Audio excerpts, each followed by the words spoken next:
जात नाहीये, जातीचं आणि ओबीसीचं पांघरून आहे फक्त स्वतःचं पाप झाकवण्यासाठी। ही टोळी आहे की जी पैशापासून आता वंचित झाली।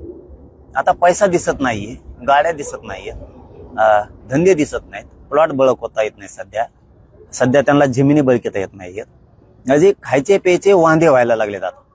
कारण हे जीवन एक समुदायावर नव्हते जगत किंवा एका परंपरेवर संस्कारावर जीवन नव्हते जगत, हे कष्टावरती जीवन जगत नव्हते। तर यांचं जीवन फक्त गुंडगिरीवरती, हप्त्यावरती, चोरे डाके, बलात्कार, छेडछाडी, खून याच्यावरती चालत होती।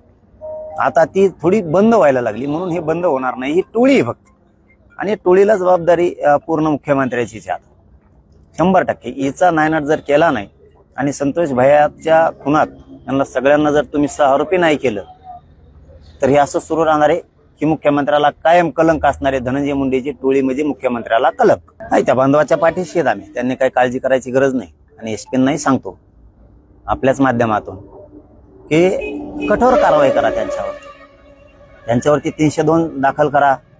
आणखीन त्याच्या पाठीशी कोणी येत का त्याचाही शोध घ्या, त्या दोघांच्या पाठीशी कोण येत आणखीन, की यांनी या 10-15 दिवसाच्या काळात कोणाशी संपर्क करून हा हल्ला करायचा प्रयत्न केलाय का, किंवा आरोपीच्या जेलमधले बी आरोपीच्या संपर्कात आहेत का, नातेवाईकाच्या माध्यमातून।